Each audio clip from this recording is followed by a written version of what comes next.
Welcome to NTD. Good morning. Breaking news. Lebanese terrorist group Hezbollah launches a barrage of rockets into northern Israel. This comes after Israel killed a senior Hezbollah commander with a strike in Lebanon last night. We have updates on conflicts in the Middle East. What's next for Hunter Biden after his conviction in the gun case? A legal analyst tells us whether an appeal is expected and on what grounds, and what sentence is most likely. A former soldier as well as an ex-NASCAR driver were just a couple of the candidates as residents in 4 states cast their ballots in primaries. Democrats want a Supreme Court ethics law. Some top Republicans oppose it. More on the bill Democrats are expected to try to advance today. Elon Musk moves to dismiss his lawsuit against OpenAI just days after criticizing Apple's new integration with ChatGPT. We have the details with the host of Business Matters. Colorful pianos in downtown Manhattan, why a nonprofit is placing the vibrant keyboards around the city, and reactions from New Yorkers.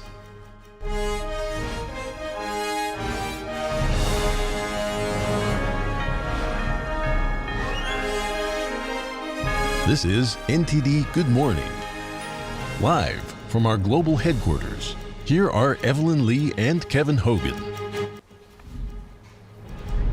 Welcome to NTD. Today is Wednesday, June 12th, and breaking news this morning. Israel's military says Lebanon's Hezbollah fired around 160 projectiles, including rockets, into northern Israel. The IDF says some were intercepted while others caused fires to break out.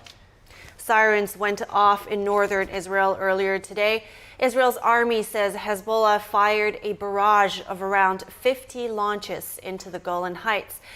The military says it identified over 100 projectiles crossing from Lebanon after that. This comes after Israel killed a senior Hezbollah commander with a strike in Lebanon last night. The Iran-backed terrorist group has been attacking Israel since the start of the Gaza war. Israel reportedly also killed 3 other Hezbollah terrorists in last night's strike. Hezbollah declared at least 4 attacks in response. Meanwhile, Hamas responded to a UN-backed ceasefire plan. The terrorist group says it wants some amendments to the deal. NTD's Jeremy Sandberg has more on the negotiations. Qatari and Egyptian mediators came back with a Hamas response Tuesday to a UN-backed hostage ceasefire plan. Mediators say Hamas and Islamic Jihad want amendments on the deal. A Hamas spokesman said amendments include confirming the ceasefire, withdrawal, reconstruction, and prisoner exchange. He didn't elaborate. Israel said Hamas's response amounts to rejection. The U.S. says it's evaluating the Hamas reply. We're in receipt of this reply that Hamas delivered to Qatar and to Egypt, and we are evaluating it right now. And I think that's really as far as I'm going to go today. The Wall Street Journal reported Tuesday Hamas leader Yahya Sinwar called civilian deaths in Gaza necessary sacrifices in messages it reviewed, and that Sinwar believes Hamas has the upper hand in negotiations. National Security spokesman John Kirby wouldn't confirm the specifics of the reporting, but said he wasn't surprised. It should come as a shock to no one that Mr. Sinwar cares nothing at all about the lives of innocent Palestinians that have been caught up in this war, a war he started. This after the United Nations passed the U.S. resolution supporting the plan, urging Hamas to accept it. The terrorist group is still holding around 120 hostages, a third of whom are believed to be dead. Qatar and Egypt's foreign ministries in a joint statement said they were examining Hamas's response and would continue to mediate along with the U.S. until an agreement is reached. Secretary of State Antony Blinken called on Hamas to accept. He said the UN resolution made it clear the world supports the deal. And that's what we wait for. The top diplomat in Jordan Tuesday announced more than $400 million in new aid to Palestinians and called for other countries to redouble their aid efforts. National Security Advisor Jake Sullivan on Tuesday said senior U.S. and Israeli defense and intelligence officials will meet next week to talk about the threat of Iran and Hezbollah, its terrorist proxy in Lebanon. Jeremy Sandberg, NTD News. A federal jury convicted Hunter Biden on all 3 federal felony gun charges yesterday. They deliberated for about 3 hours. Our legal correspondent, Arlene Richards, has more details. After less than 4 hours of deliberations, a Delaware jury found the president's son, Hunter Biden, guilty of 3 felony gun charges.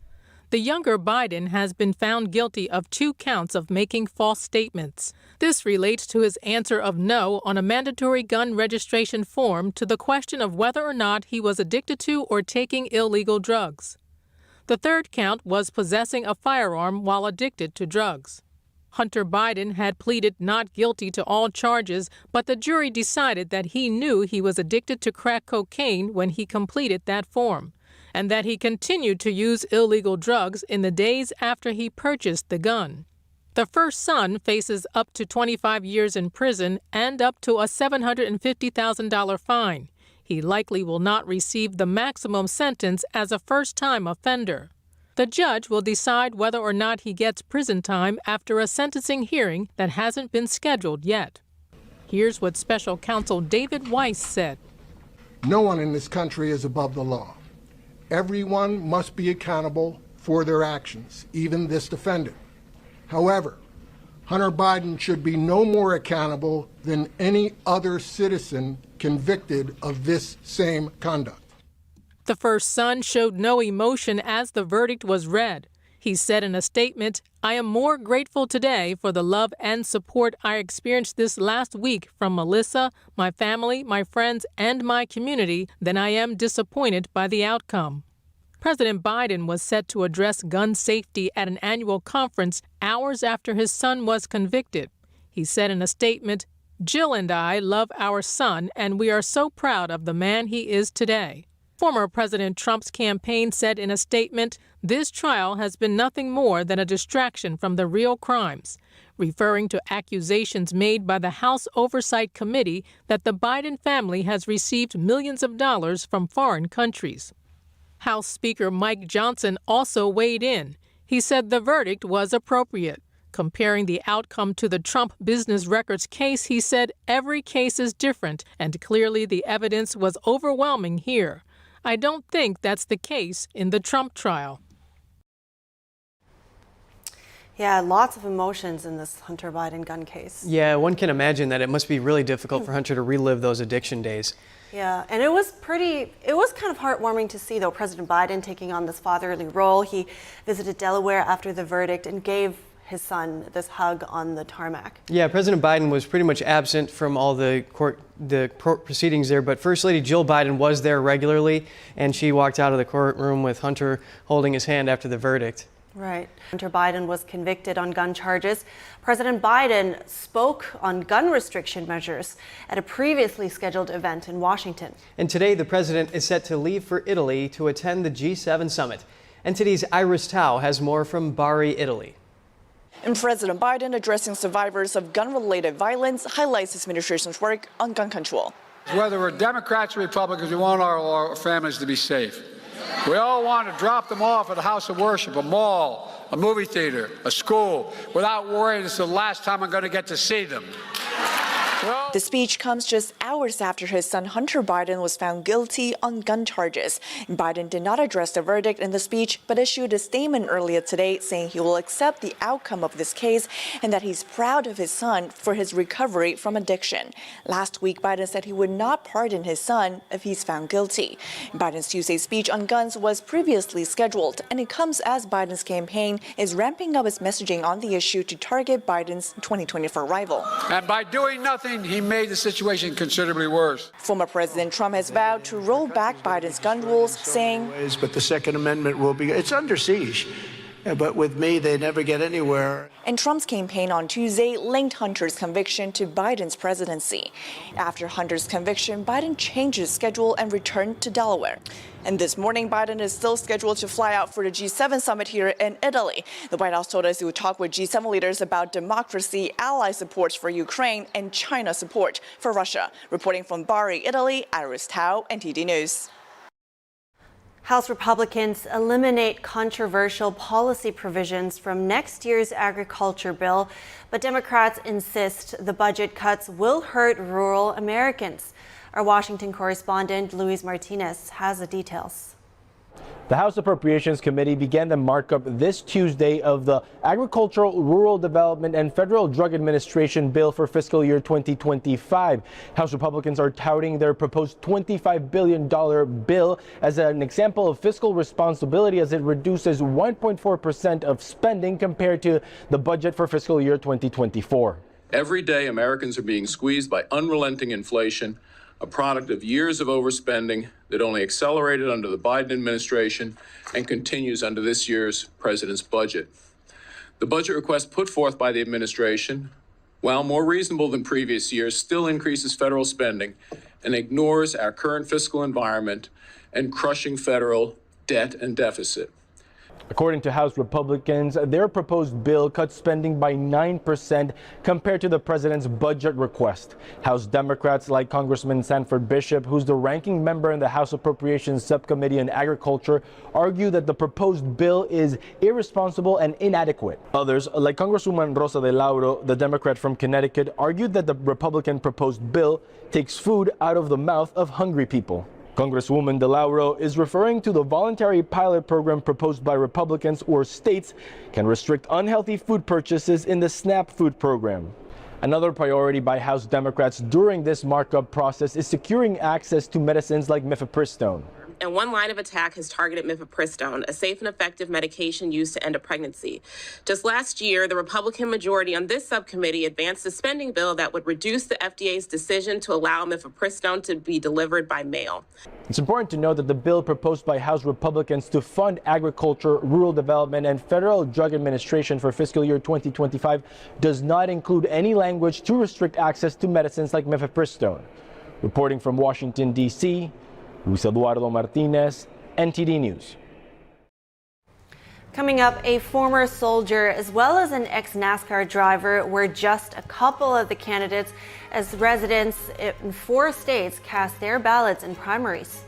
Democrats want a Supreme Court ethics law. Some top Republicans oppose it. More on a bill Democrats are expected to try to advance today in a moment.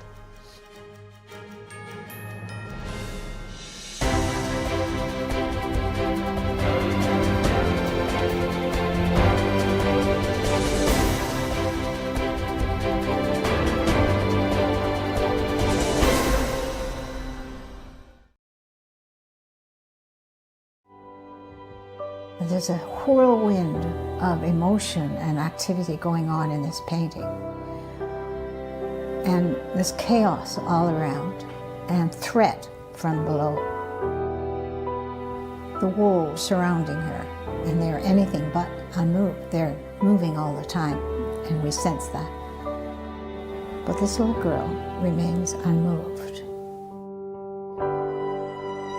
She's in quite a perilous situation, but she's completely strong and serene, and she's actually meditating.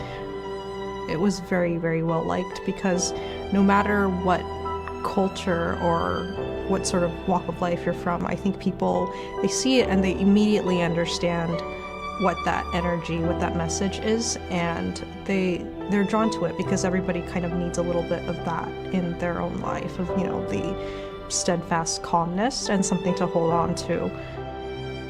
It's definitely an inner peace in the midst of something very chaotic, and for a lot of people right now, the whole world is very, very chaotic, so I guess that's another reason why so many people are very drawn to this.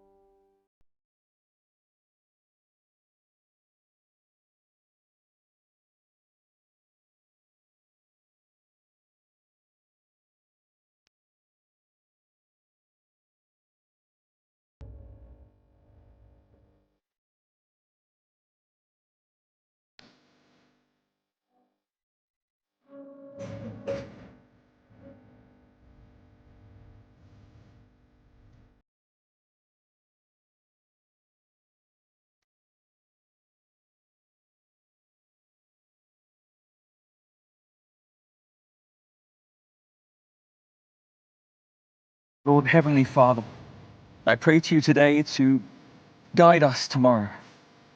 give us strength as we face death. Help us not to be afraid, as we know that we are going to be coming to your kingdom.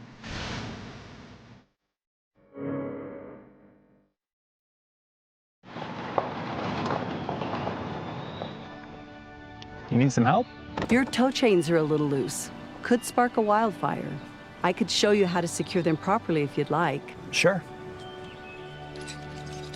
Thanks a lot. Anytime. You should check out SmokeyBear.com. They've got a bunch of tips on wildfire prevention. Only you can prevent wildfires.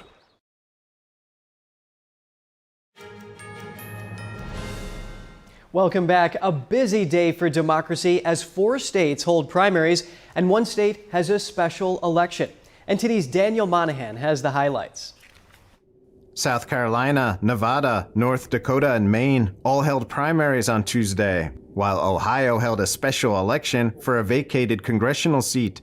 In South Carolina, Representative Nancy Mace won the Republican nomination. Mace defeated challengers Catherine Templeton and Bill Young. Mace was endorsed by former President Donald Trump. The Congresswoman is a regular on interview shows, where she has called for her party to moderate on abortion and marijuana. She received criticism for joining 7 conservative members to oust former House Speaker Kevin McCarthy. In Nevada, Republican Sam Brown overcame a crowded field of primary opponents to win Nevada's GOP U.S. Senate primary. That sets up a fierce general election battle against incumbent Democratic Senator Jackie Rosen that could decide which party controls the U.S. Senate. Brown, who was nearly killed by a roadside bomb in Afghanistan that scarred his face, made military service central to his message this campaign cycle. Brown was endorsed by former President Trump on Sunday, further boosting the Republican who far outpaced his opponents in fundraising. In North Dakota, Representative Kelly Armstrong won Tuesday's Republican primary for governor of the state. Armstrong currently occupies North Dakota's lone House seat. The Trump-endorsed candidate beat Lieutenant Governor Tammy Miller in the race to succeed Republican Governor Doug Burgum. Burgum did not seek a 3rd term and is under consideration to be former President Donald Trump's vice presidential running mate.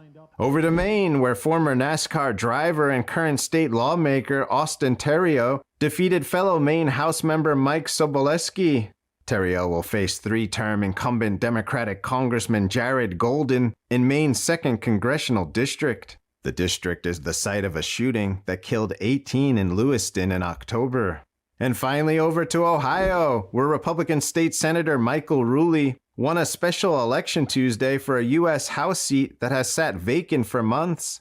The victory expands the GOP's narrow majority in the congressional chamber. Rulli defeated Democrat Michael Kripchak to fill the remainder of Republican Bill Johnson's unexpired term. Kripchak served in the Air Force and has done stints as an actor. He currently works at a local restaurant. The two face off again November 5th for a full 2-year congressional term that begins in January.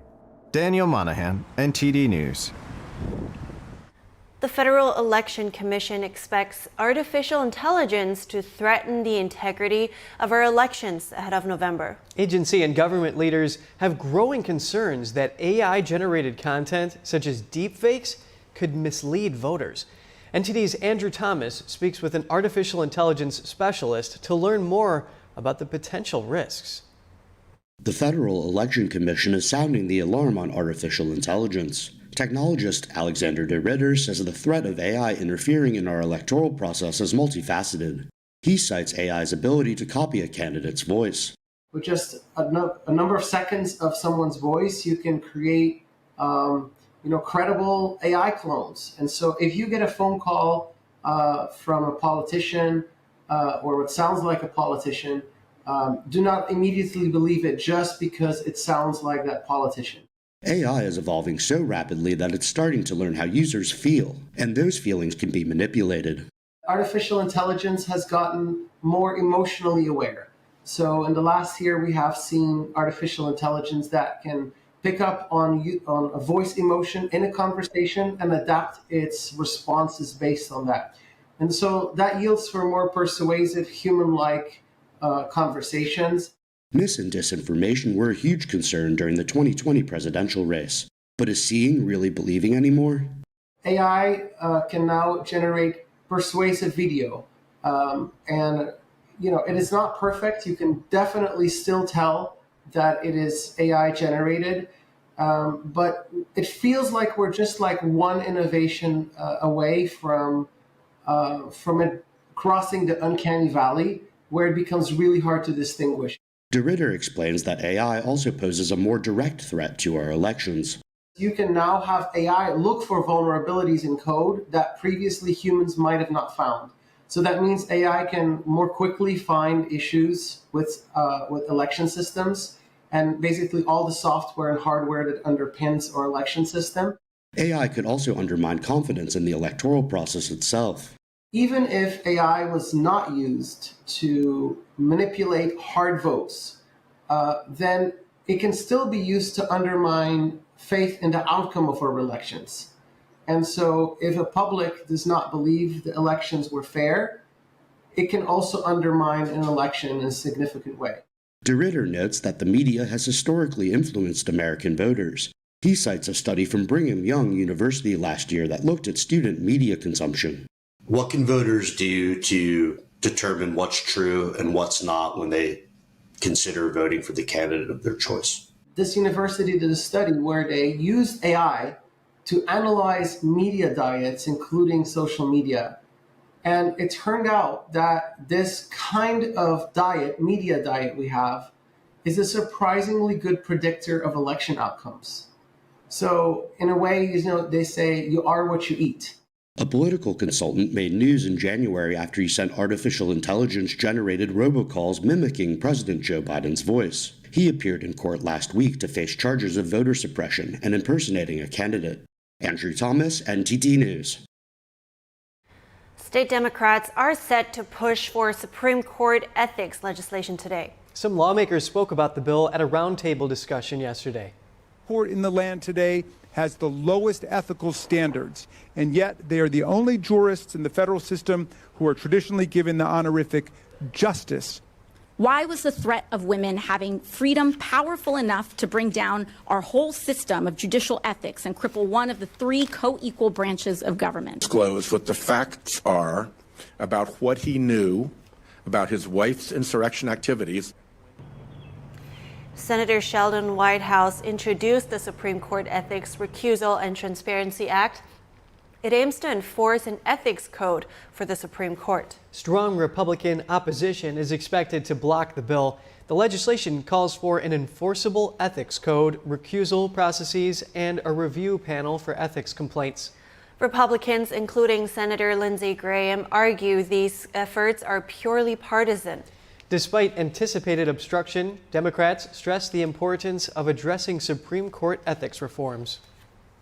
Atlanta police say one person was shot dead on a commuter bus that then led officers on a wild chase through the suburbs. Police say the bus took off after officers responded to a report of gunfire and possible hostage situation. What followed was a long pursuit during a busy rush hour. The bus was eventually stopped in neighboring DeKalb County. Police took a 39-year-old male into custody. Inside the bus, officers found an adult with a gunshot wound who died at a hospital. Earlier yesterday, there was another incident in Atlanta where a gunman opened fire at a food court in downtown Atlanta and wounded 3 people. Heading to break now. Coming up, analysis on Hamas's latest response to a ceasefire plan adopted by the UN Security Council. And the U.S. is reportedly sending another Patriot missile system to Ukraine after the State Department lifted its ban on arming and training the controversial Azov Brigade. How Ukraine is fighting persistent Russian attacks in a moment.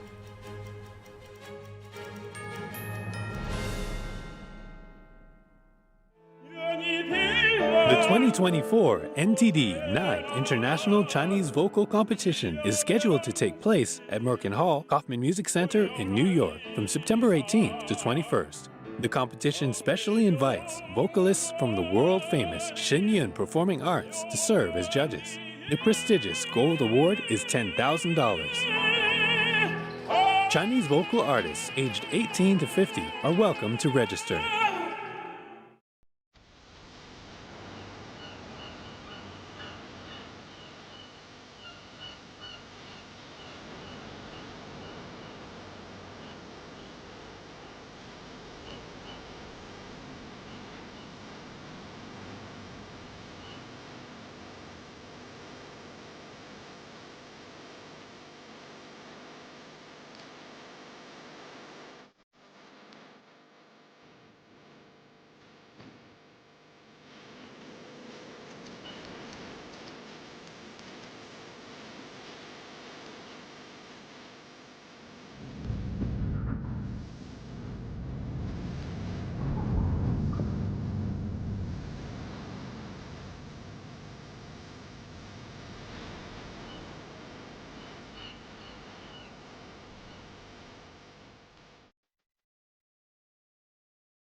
Baby's back from the West Coast.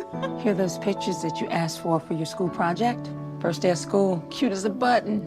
So long ago. Oh, here's Grandma Florence after that flood wiped out the whole neighborhood. Sometimes I just cannot believe all the storms we've gone through here. I can only hope that we'll be able to leave this house to you one day, baby. You're our legacy. Planning for these disasters will make sure we're safe. And it's the best way to protect that legacy. Those beans smell heavenly. Give Mom a little credit. You know what? We should make an emergency communication plan. That way we're ready this year. Great idea. At my dorm, we have emergency kits for earthquakes and wildfires, but I'm sure there's something more local I can send you with the link. Okay. Smart. I'm coming to share with you guys. Protect your legacy. Plan for natural disasters today. Visit ready.gov/plan. Have you ever helped a fellow veteran? Of course. Yes. Have you ever asked for help yourself? It's always tough, right? I always feel like I can solve my own problems, but eventually, you just can't deal with it on your own. And you start to question, maybe people would be better off without me. When you realize that you're not alone, once you take that first step, there's so much support.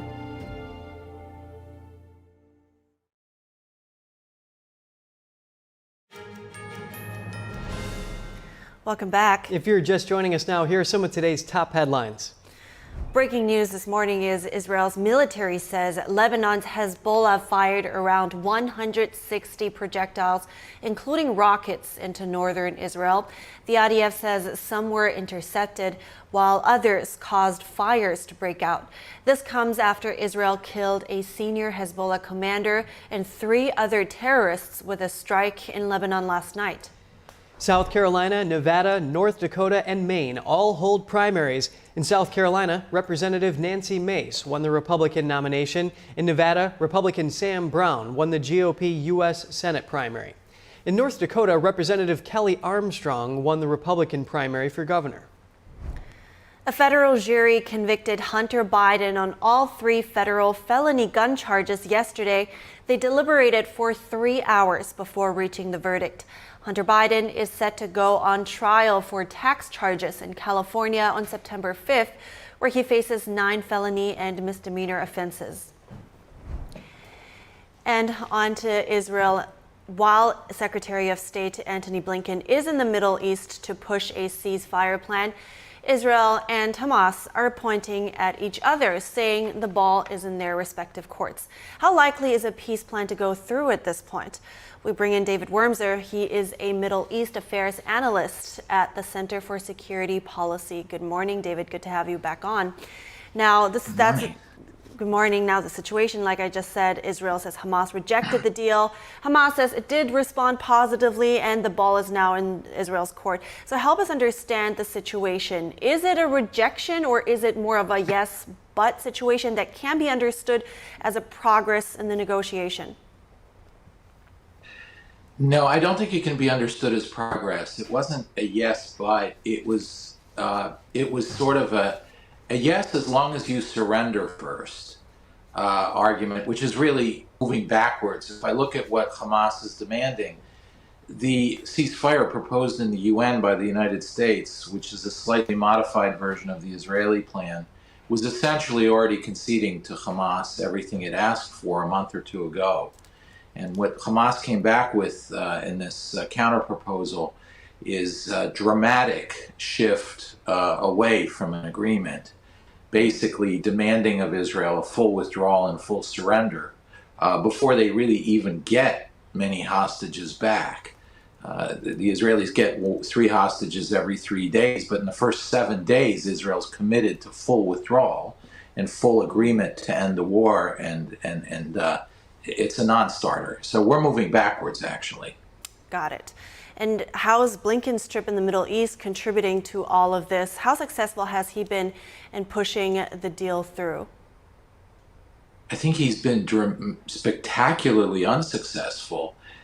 Frankly, what's happening is that the United States is showing such intense eagerness for such a deal that Hamas sits back and feels it doesn't really have to concede anything.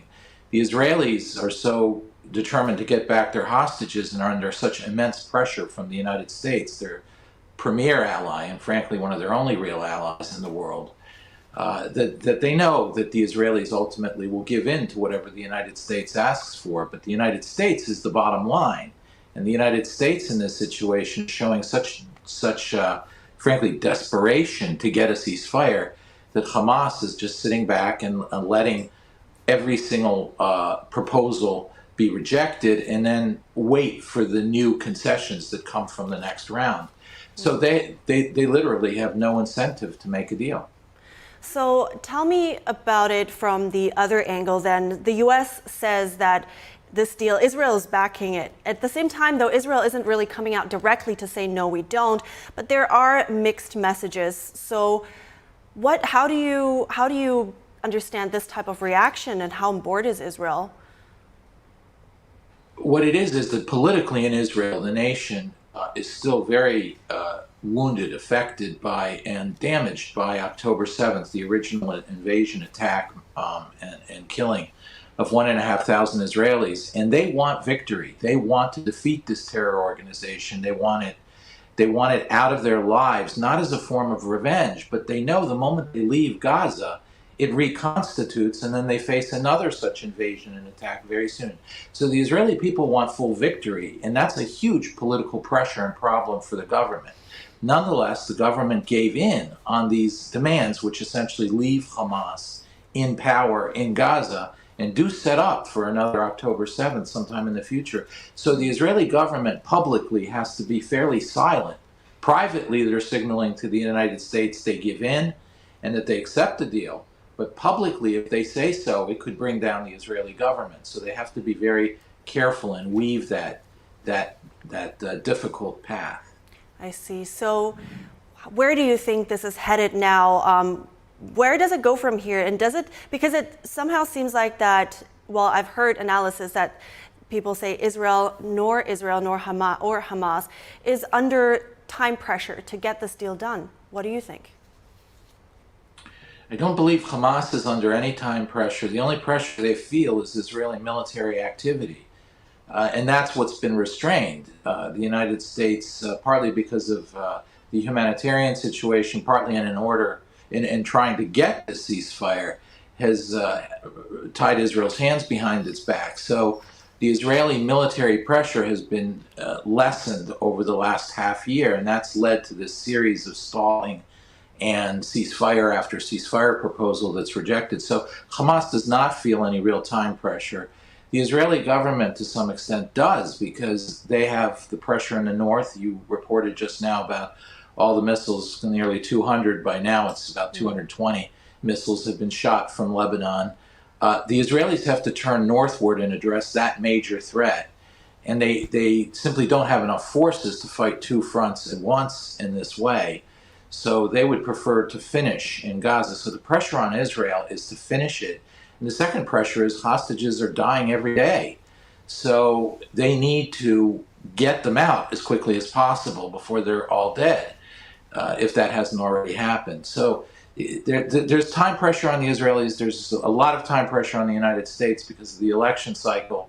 and there's no time pressure on Hamas. And that again leads to a situation where Hamas just sits back and says no in their own way constantly. Got it. Got it. Thank you so much. That was very clear. David Wormser, thanks for weighing in.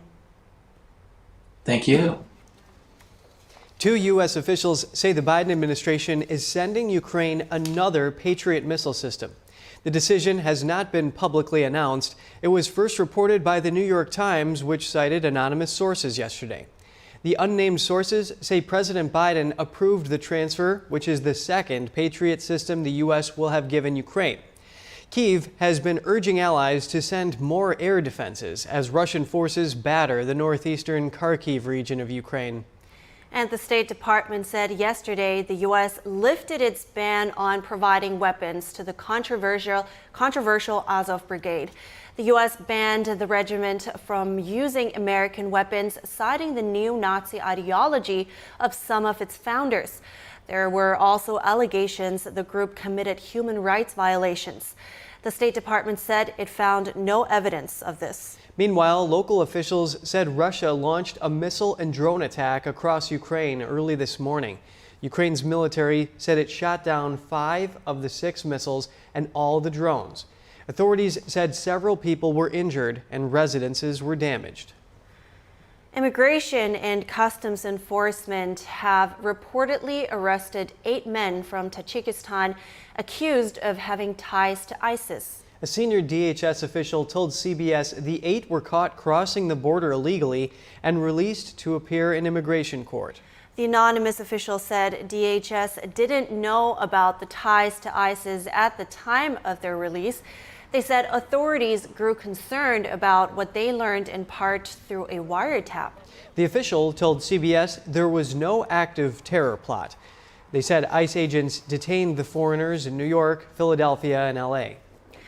The officials said the 8 foreign nationals are now facing immigration charges. The New York Post was first to report on the arrests. And a Polish climber was detained in Argentina as he attempted to scale one of the capital's tallest buildings.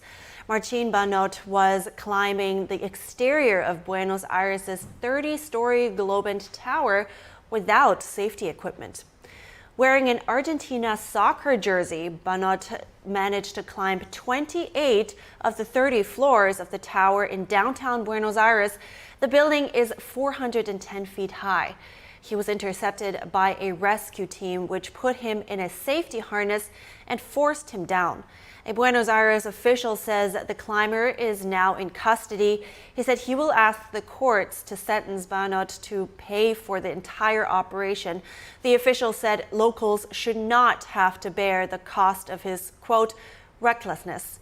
Banot is well known for climbing urban landmarks such as the Montparnasse Tower in Paris and the Louis I Bridge in Portugal.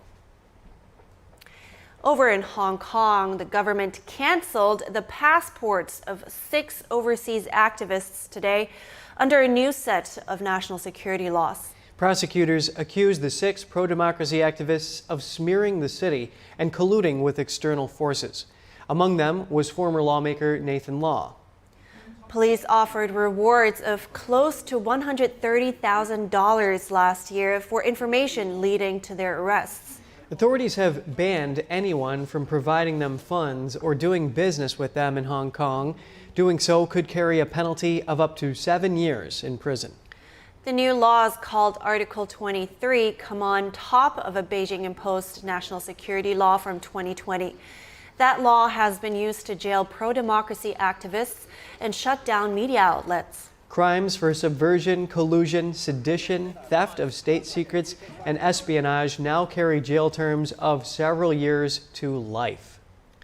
After the break, 4 more states joined the government's landmark antitrust suit against Apple. That's according to a court filing yesterday. We have the details with the host of NTD Business Matters.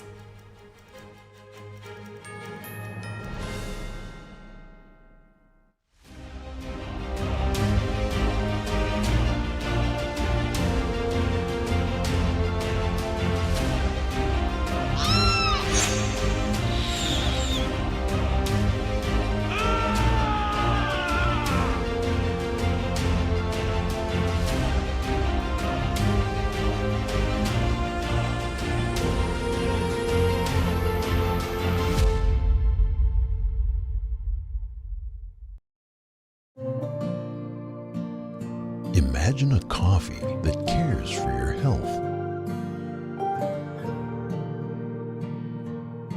Expertly fermented with a 50 enzyme complex to enhance flavor and remove bitterness. Small batch roasted to a decadent medium dark, resulting in a brew that is gentle on digestion, low acid, and up to 90% less caffeine than regular coffee.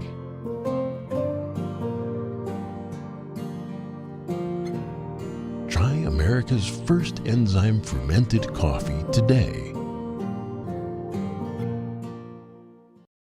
We've been spending a lot more time than ever at home these days. So maybe now you've just noticed cold air coming in from a couple windows, or that your patio door isn't closing fully, which means you're losing heat in the winter, losing cooling in the summer, losing money all year long.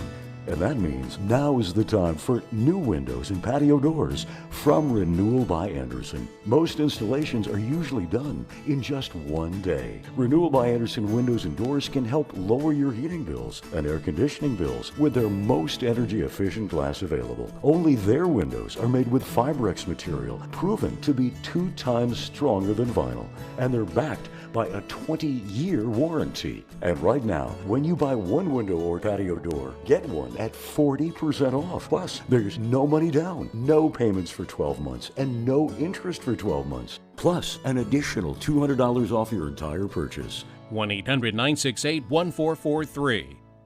Shenyun Creations, the streaming platform from Shenyun, featuring world-class dance, past programs, and all original music.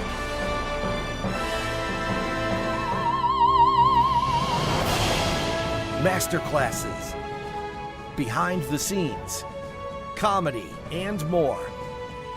Explore shenyuncreations.com.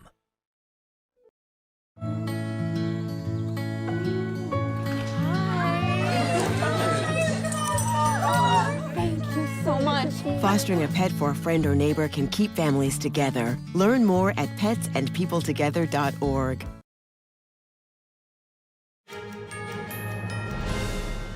Thanks for staying with us. We have NTD's Business Matters host Don Ma with us now to give us the latest updates from the business world. Do you have some legal news for us, Don?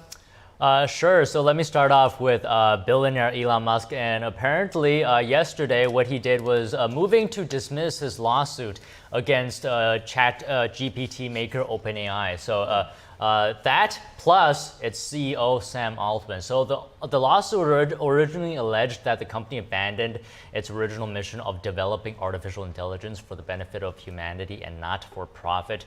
So attorneys for Musk asked the court in the state of California to dismiss the lawsuit filed which was actually in February. Now, no reason was given for this move, and a judge in the San Francisco Superior Court was actually prepared to hear OpenAI's bid to dismiss the lawsuit at a hearing scheduled for today, actually.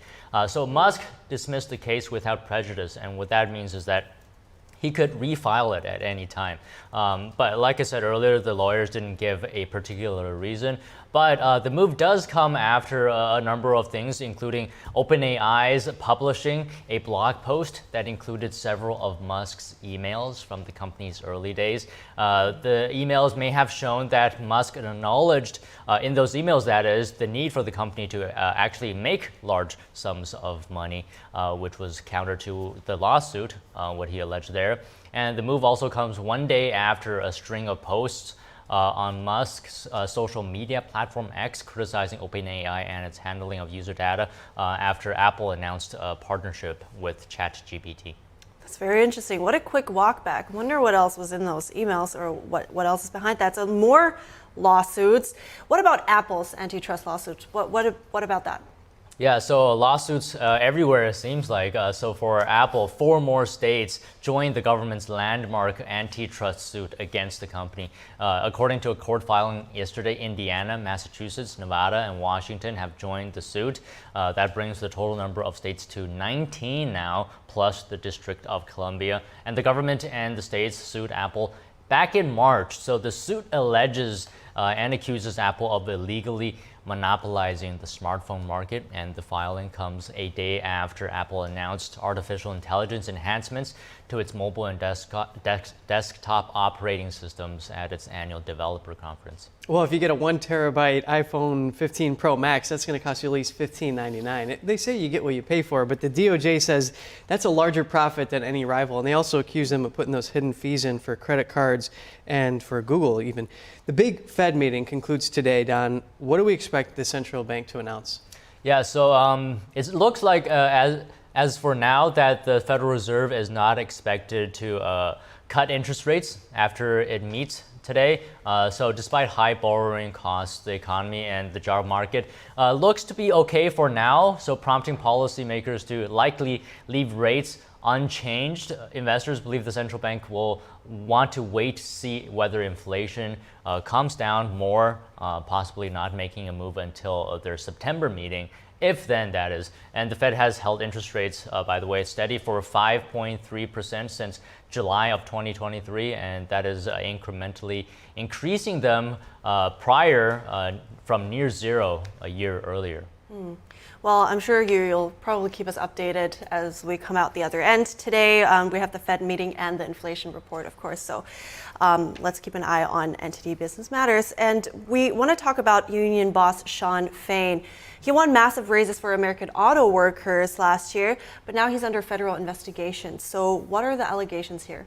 Sure. So according to a court filing yesterday, United Auto Workers Union and Shawn Fain is being investigated by an independent federal monitor over allegations of retaliation against other union leaders. So what the documents are showing is that it reveals complaints surrounding the UAW Secretary Treasurer Margaret Mock and former leader of the union's Stellantis department, Rich Boyer. So in one case, Mock said that she faced retaliation for her perhaps reluctance to authorize certain expenditures for Fain's office. This is according to the filing. And the union is also being accused of being uncooperative in the investigation. For example, the monitor said the union had not produced the documents he requested quickly enough, and UAW officials have turned over approximately 2,600 documents of the potentially relevant pool of about 116,000 documents. So in a statement, Fain welcomed the investigation, actually, and he added that the union, taking it in a new direction, maybe rocking the boat here and upsetting some people. Well, Don, let's stay on this topic of workers' rights. Amazon is facing legal issues from some of its drivers. What are they looking for? Yeah, a lot of legal things today. So Amazon contract drivers, what they want is more benefits. They say they're minimum wage employees who should have overtime rights. So yesterday, over 15,000 of them filed arbitration claims against the company. Flex drivers are contract workers who deliver the packages for Amazon in the day package program. Right now, Amazon classifies them as independent contractors who earn between $18 to $25 an hour. But lawyers for the drivers say Amazon only pays those drivers for a predetermined block. So, for example, if a driver books a 3-hour block, they only get paid for those hours, even if they deliver more or takes more time. So why arbitration and not just a full-blown lawsuit? The reason here is because drivers had to sign an agreement with Amazon that forbids from taking legal action. Wow, well, really hope that they get compensated accordingly and don't have to work for free. Don Ma, host of NTD Business Matters, I appreciate it. Thank you. Thanks, Don. Stay with us here. We're going to break. Graduating seniors everywhere have mixed emotions at graduation, but dozens of survivors of the Sandy Hook shootings are graduating with extra emotions. We catch you up 12 years later with some of the survivors. Colorful pianos in downtown Manhattan. Why a nonprofit is placing the vibrant keyboards around the city, and reactions from New Yorkers.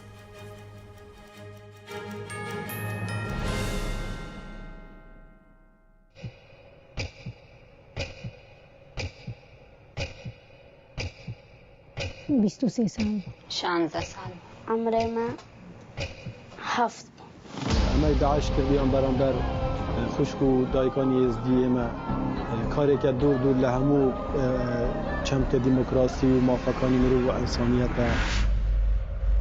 او بارو خی که است های به تایبت لعراق و سوریه بشه که دگری تو با و حالانه که اداره اوباما کرد ریم بو او هفت روز بو و داعش از کرد تامبوم كرا قوتينيز قريا بما متشكر بهر بيدن نبو باوان رحم نبو ودمنا سؤالان من خادران نزل باوان ورستم بس أنا قبس ناش بيجوش بانش. They would literally be auctioned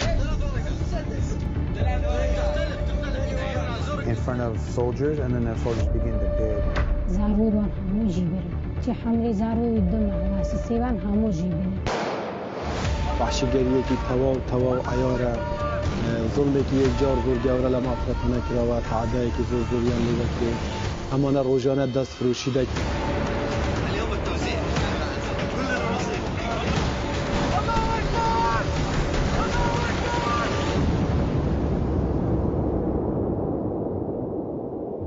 Imagine being a child, you know, having a child mentality, and these evil people come and wheel you away from the only safety you've ever known.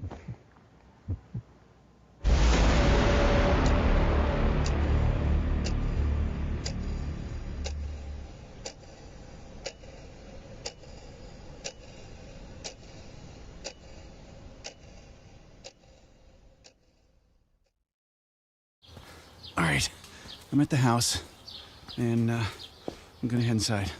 Okay, come on, this door. I'm in the house. What do you see? Let me check the den. There's nothing in the den. Let me check the kitchen. There's no one downstairs, it looks like. Wait, what was that? I don't know. Let me head upstairs. What do you see? What the?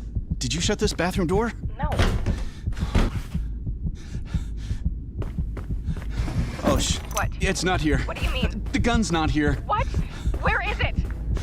Oh my God. What's going on? Cam. Oh my God, what's going Cameron, on? are you in there? Open the door. Cam, please, please, open the door, Cameron. Come on, Cam.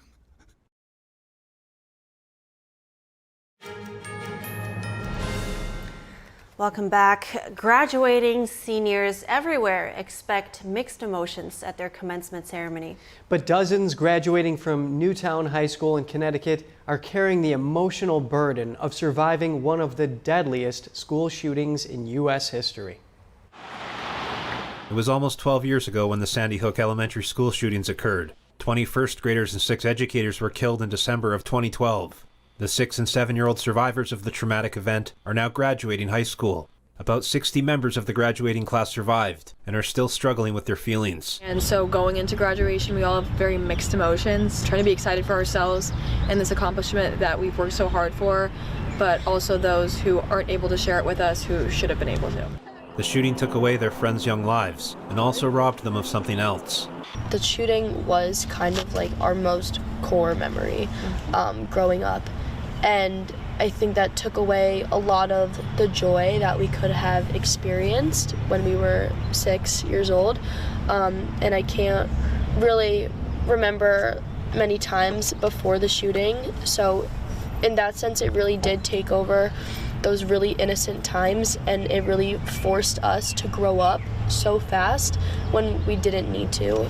Many of the survivors say they continue to live with the trauma of that day. Loud noises still cause them to jump out of their seats, and some always keep an eye on a room's exits. Many spent years in therapy for post-traumatic stress, depression, and anxiety, but some students now have lofty goals to help others and make a positive difference in society. But I think that for me, something bigger needed to come out of it, or else it would have been all for nothing. It's a way to feel like you're doing something, because we're fighting for change, and we're really not going to stop until we get it. Of the 5 interviewed here, 1 plans on becoming a therapist, 2 plan on becoming civil rights lawyers, and 2 will continue to advocate for gun policy changes and ending gun-related violence.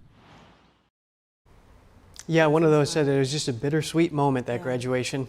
That's very inspiring that they were planning to take that trauma and turn it into something positive. But yeah, definitely bittersweet, I think. And I hope they're just all getting some closure at this point. Yeah, and hopefully they can carry on and enact some policies that can help to prevent these kind of things from happening. Absolutely right. All right, we're moving on to colorful pianos. They popped up this week in downtown Manhattan. It's the launch of the Sing for Hope Pianos event, and people from all walks of life are playing along. Let's take a look. Sing for Hope is a nonprofit organization founded in response to 9/11. Their mission is to help heal through art. Sing for Hope exists to create a better world through the arts. And this is one way of doing it, through these Sing for Hope pianos. Each one is done by a different visual artist and will go out to live for 3 weeks in various locations throughout New York City. Each piano looks and sounds different. They're as unique as the people playing them.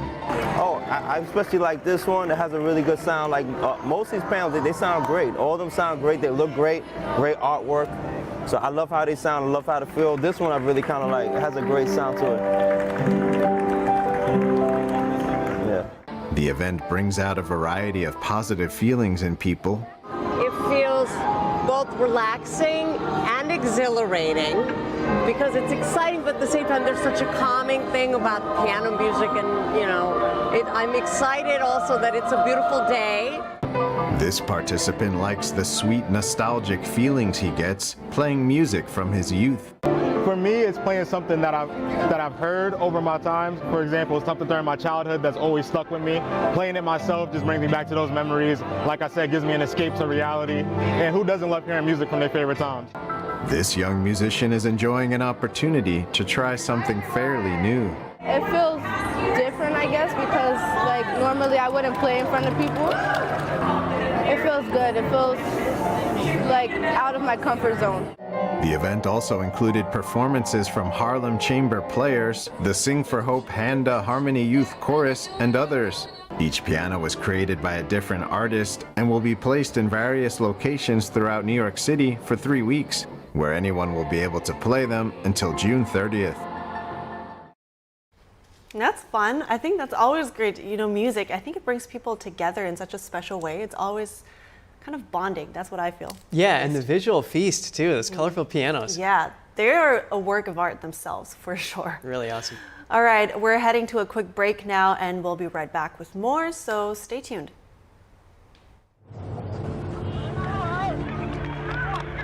There are real consequences to controlled media.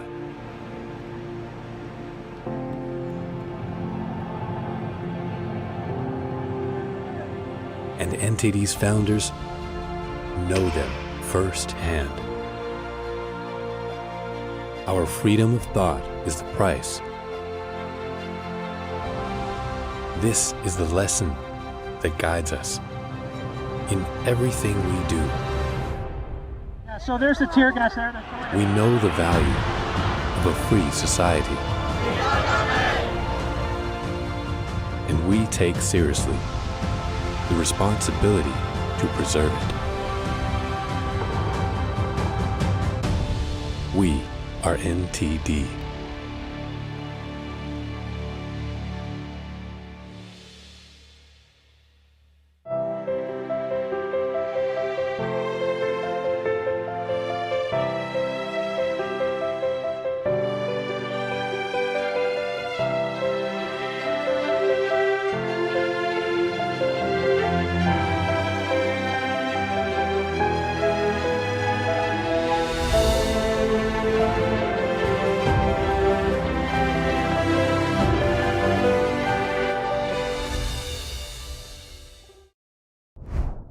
Welcome to NTD. Good morning. Here are today's top stories. Lebanese terrorist group Hezbollah launches a barrage of rockets into northern Israel. This comes after Israel killed a senior Hezbollah commander with a strike in Lebanon last night. We have updates on conflicts in the Middle East. Hunter Biden is found guilty. A federal jury convicted Hunter Biden on all 3 federal felony gun charges. Arlene Richards explains what's next. A former soldier as well as an ex-NASCAR driver were just a couple of the candidates as residents in 4 states cast their ballots in primaries. Reports say ICE agents arrested 8 foreign nationals linked to ISIS in New York, Philadelphia, and LA. That's after they were caught crossing the border illegally and released into the U.S. We have more on the immigration crisis. Elon Musk drops his lawsuit against OpenAI, what Musk accused the company of doing, and how OpenAI pushed back. Californians are feeling the impact after the minimum wage for fast food workers was increased to $20 an hour. What some companies are doing in response. The world's deepest swimming pool is furnished like a city with sunken cars, motorbikes, and even arcade games. Go on a dive with us in Dubai.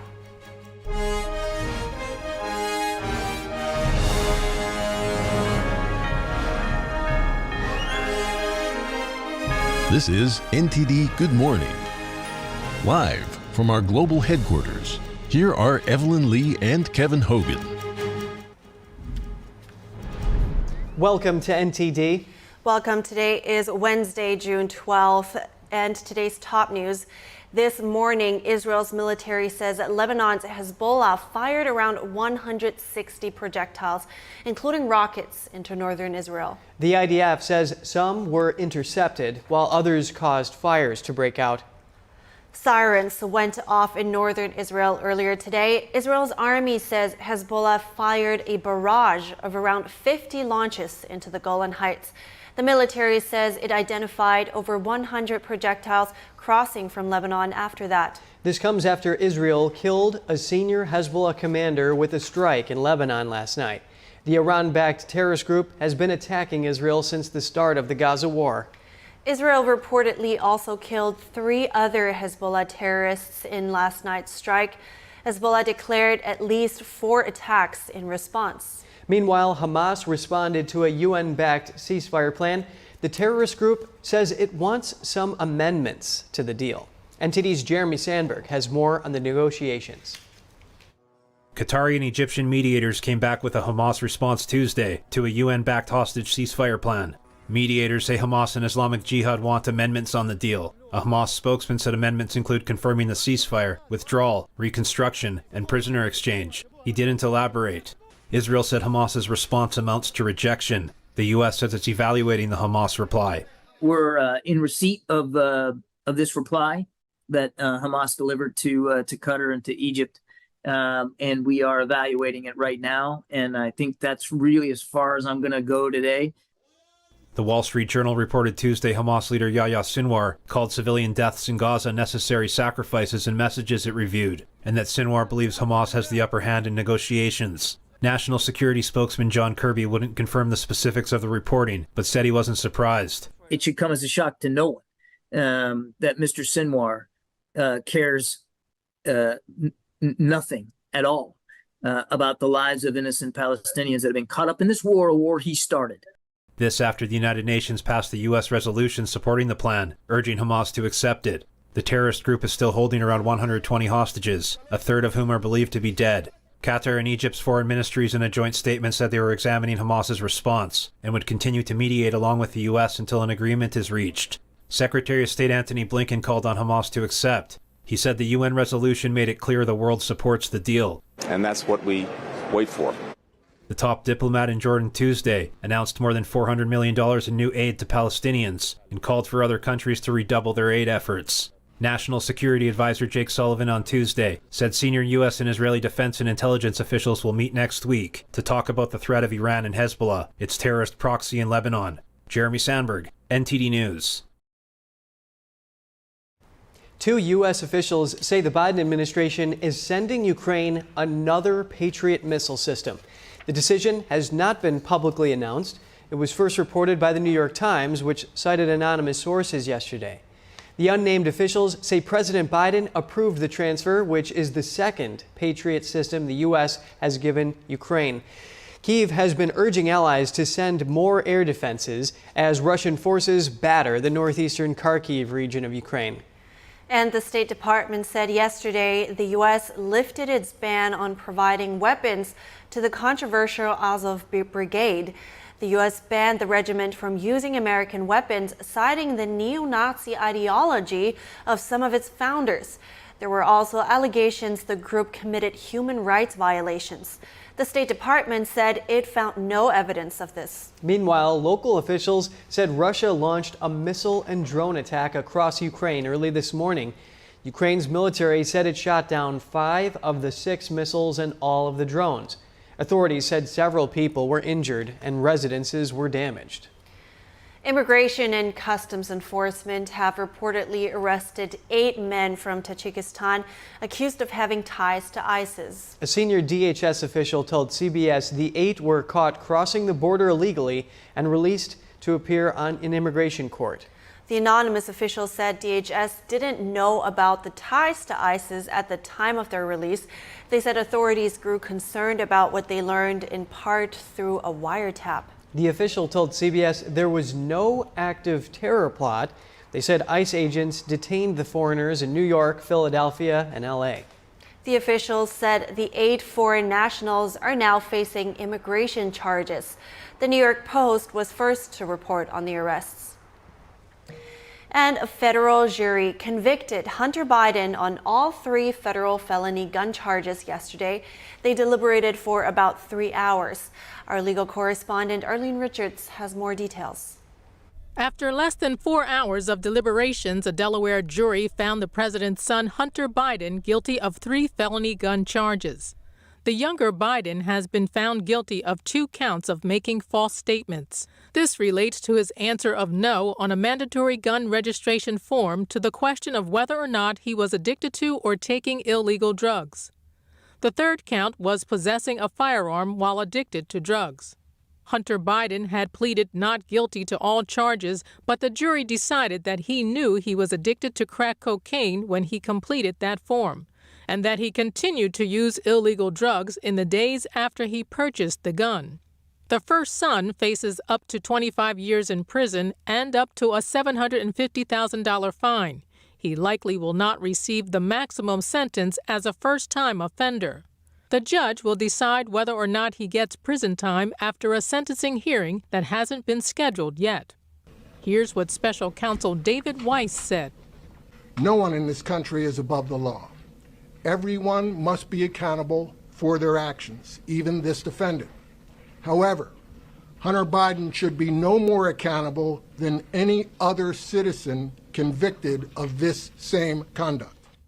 The first son showed no emotion as the verdict was read. He said in a statement, "I am more grateful today for the love and support I experienced this last week from Melissa, my family, my friends, and my community than I am disappointed by the outcome." President Biden was set to address gun safety at an annual conference hours after his son was convicted. He said in a statement, "Jill and I love our son, and we are so proud of the man he is today." Former President Trump's campaign said in a statement, "This trial has been nothing more than a distraction from the real crimes," referring to accusations made by the House Oversight Committee that the Biden family has received millions of dollars from foreign countries. House Speaker Mike Johnson also weighed in. He said the verdict was appropriate. Comparing the outcome to the Trump business records case, he said every case is different, and clearly the evidence was overwhelming here. I don't think that's the case in the Trump trial. Hours after Hunter Biden was convicted on gun charges, President Biden spoke on gun restriction measures at a previously scheduled event in Washington. And today, the president is set to leave for Italy to attend the G7 summit. NTD's Iris Tao has more from Bari, Italy. And President Biden, addressing survivors of gun-related violence, highlights his administration's work on gun control. Whether we're Democrats or Republicans, we want our families to be safe. We all want to drop them off at a house of worship, a mall, a movie theater, a school, without worrying it's the last time I'm going to get to see them. The speech comes just hours after his son Hunter Biden was found guilty on gun charges. Biden did not address the verdict in the speech, but issued a statement earlier today saying he will accept the outcome of this case and that he's proud of his son for his recovery from addiction. Last week, Biden said he would not pardon his son if he's found guilty. Biden's Tuesday speech on guns was previously scheduled, and it comes as Biden's campaign is ramping up its messaging on the issue to target Biden's 2024 rival. And by doing nothing, he made the situation considerably worse. Former President Trump has vowed to roll back Biden's gun rules, saying, but the Second Amendment will be, it's under siege. But with me, they never get anywhere. And Trump's campaign on Tuesday linked Hunter's conviction to Biden's presidency. After Hunter's conviction, Biden changed his schedule and returned to Delaware. And this morning, Biden is still scheduled to fly out for the G7 summit here in Italy. The White House told us he would talk with G7 leaders about democracy, ally supports for Ukraine, and China support for Russia. Reporting from Bari, Italy, Iris Tao, NTD News. Up next, a former soldier as well as an ex-NASCAR driver were just a couple of the candidates as residents in 4 states cast their ballots in primaries. Democrats want a Supreme Court ethics law. Some top Republicans oppose it. More on a bill Democrats are expected to try to advance today after the break.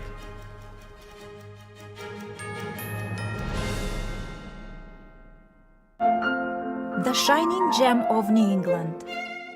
This delightful seaside city of Newport is one of the most beautiful places in the state. Today, we bring you here as we meet with our friends and fellow musicians from the Hermitage Piano Trio.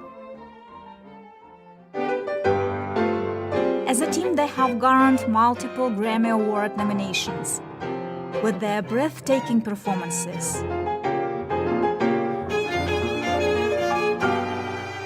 Oh, wow, I did not think this instrument can make that sound, right? The pandemic made this reunion even more special. 3 of us, we like it because we feel music the same way, so... Don't miss us on the next episode of Piano Talks.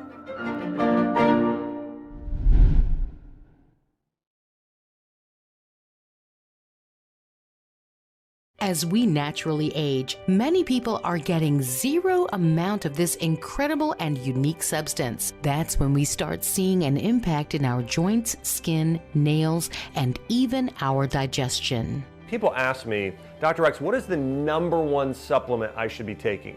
My answer is multi-collagen protein. People's reactions to me, people were like, what are you doing? What is going on? You look amazing. You have a glow about you. What makes Ancient Nutrition Multi-Collagen stand out from other brands? 10 types of collagen. It's grass-fed, pasture-raised with vitamin C and probiotics. It's proven to reduce joint discomfort rapidly, continuously, and persistently. It improves the appearance of crow's feet after 4 weeks and improves skin tone after 8 weeks. And it promotes hair thickness, growth, and a reduction in hair breakage. It has transformed everything from my hair. Like, my hair was starting to kind of just, come out, and I don't have that anymore. My skin feels amazing. Call the number on your screen and find out how to get a free bottle when you order, plus free shipping and our 30-day money-back guarantee. And as a bonus, we will include Dr. Josh Axe and Jordan Rubin's revolutionary book, Multi-Collagen Makeover, free with your order, plus free shipping and free returns. I have implicit trust in Dr. Axe because the plan worked. I'm living proof of it. This is the collagen protein that is backed by clinical studies. It's what my family uses, it's what I use, and I know you're gonna benefit in a big way as well. Love the results or get your money back. This special TV offer is not available in stores. Call the number on your screen or go online now.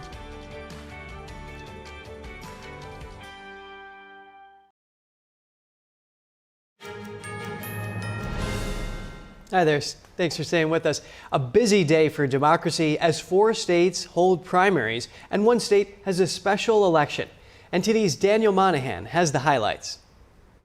South Carolina, Nevada, North Dakota, and Maine all held primaries on Tuesday, while Ohio held a special election for a vacated congressional seat. In South Carolina, Representative Nancy Mace won the Republican nomination. Mace defeated challengers Catherine Templeton and Bill Young. Mace was endorsed by former President Donald Trump. The Congresswoman is a regular on interview shows, where she has called for her party to moderate on abortion and marijuana. She received criticism for joining 7 conservative members to oust former House Speaker Kevin McCarthy.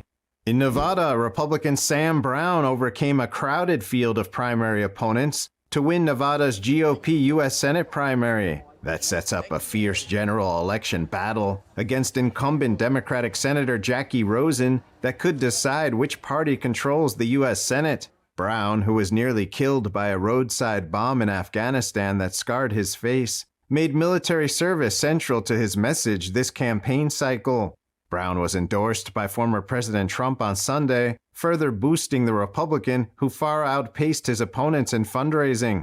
In North Dakota, Representative Kelly Armstrong won Tuesday's Republican primary for governor of the state. Armstrong currently occupies North Dakota's lone House seat.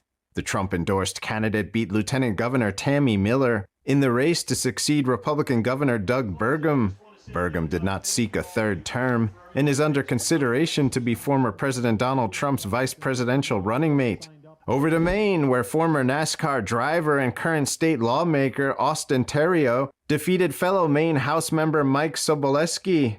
Theriault will face 3-term incumbent Democratic Congressman Jared Golden in Maine's 2nd congressional district. The district is the site of a shooting that killed 18 in Lewiston in October. And finally over to Ohio, where Republican State Senator Michael Rulli won a special election Tuesday for a U.S. House seat that has sat vacant for months. The victory expands the GOP's narrow majority in the congressional chamber. Rulli defeated Democrat Michael Kripchak to fill the remainder of Republican Bill Johnson's unexpired term. Kripchak served in the Air Force and has done stints as an actor. He currently works at a local restaurant. The two face off again November 5th for a full 2-year congressional term that begins in January. Daniel Monahan, NTD News. Senate Democrats are set to push for Supreme Court ethics legislation today. Some lawmakers spoke about the bill at a roundtable discussion yesterday. Court in the land today has the lowest ethical standards, and yet they are the only jurists in the federal system who are traditionally given the honorific justice.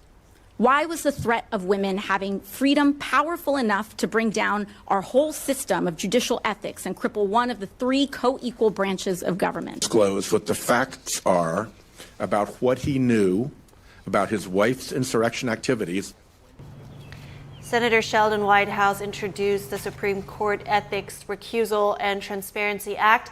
It aims to enforce an ethics code for the Supreme Court. Strong Republican opposition is expected to block the bill. The legislation calls for an enforceable ethics code, recusal processes, and a review panel for ethics complaints. Republicans, including Senator Lindsey Graham, argue these efforts are purely partisan. Despite anticipated obstruction, Democrats stress the importance of addressing Supreme Court ethics reforms. A federal judge strikes down key parts of a Florida law that banned cross-sex procedures for minors. U.S. District Judge Robert L. Hinkle declared some of the provisions of the law unconstitutional. The law was signed by Governor Ron DeSantis in May 2023. Its stated aim was to protect children from what the governor's office described as gender politics in schools. It also created a pathway for individuals to obtain damages if injured after receiving cross-sex procedures or medications as children. Judge Hinkle's ruling does not affect the ban on cross-sex surgeries for minors, but blocks the ban on puberty blockers and cross-sex hormones. He argued such treatments could be medically appropriate. A spokesperson for Governor DeSantis announced plans to appeal. Elon Musk is dropping his lawsuit against OpenAI, the creators of ChatGPT. He had accused its CEO of abandoning the original mission of the startup, which Musk co-founded. Attorneys for Elon Musk Tuesday asked a California state court to dismiss the lawsuit against OpenAI CEO Sam Altman. A court filing says they did not offer a reason. Musk co-founded the artificial intelligence startup in 2015, but left in 2018. In his lawsuit, Musk said co-founder Greg Brockman and CEO Altman originally approached him to make an open-source nonprofit company, but Musk said OpenAI was now reserving advanced artificial intelligence technology for private customers and is focused on making money.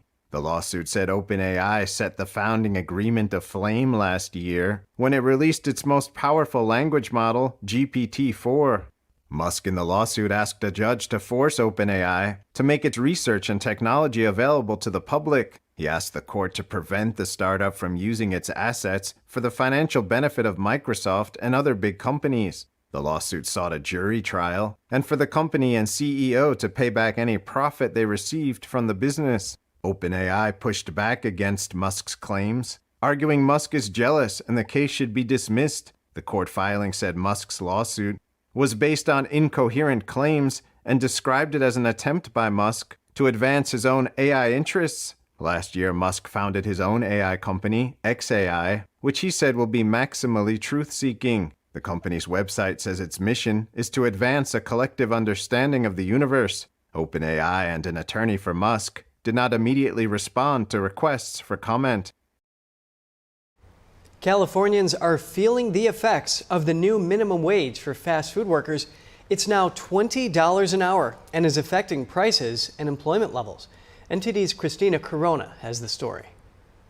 According to new findings by the California Business and Industrial Alliance, California has nearly lost 10,000 fast food jobs since AB 1228's $20 minimum wage was signed into law last year. Ushering in the new $20 minimum wage, a massive increase from the previous $16, has led many companies to take drastic measures. John Kabatek from the National Federation of Independent Business tells California insiders Siamak Karami, Chipotle, McDonald's, Shake Shack, so many of these franchisees are now having to shut their doors. They're scaling people back and they're laying people off.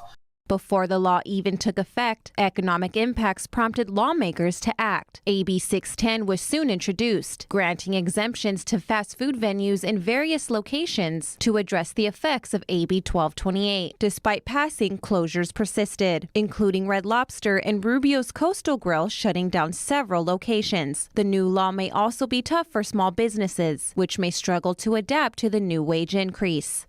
So on the inside, it puts a small business owner in a very difficult position, now having to raise wages on everybody else, when in fact many may not deserve it at that moment, and there should be a process. Because many of them have been providing great benefits, providing wonderful wages for their workers, but they can't compete with a $20 minimum wage.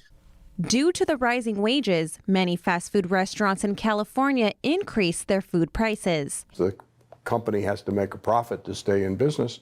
Those costs are going to get passed along to the customer. According to data from Kalinowski Equity Research, cited in the New York Post, since the $20 an hour minimum wage law took effect on April 1st, Wendy's has increased prices by approximately 8%. Chipotle has raised prices by 7.5%, Taco Bell by 3%, Burger King by 2%, and Starbucks by about 7% in California. An In-N-Out Double-Double with fries and a drink now costs more than $10 in California. However, in April, In-N-Out Burger's president Lindsay Snyder fought to keep prices down in California. Snyder said she opposed significant price increases in VP meetings, stating, "We can't raise the prices that much. We can't." According to a new study by LendingTree, nearly 80% of Americans see fast food as a luxury and are eating it less often. Christina Corona, NTD News.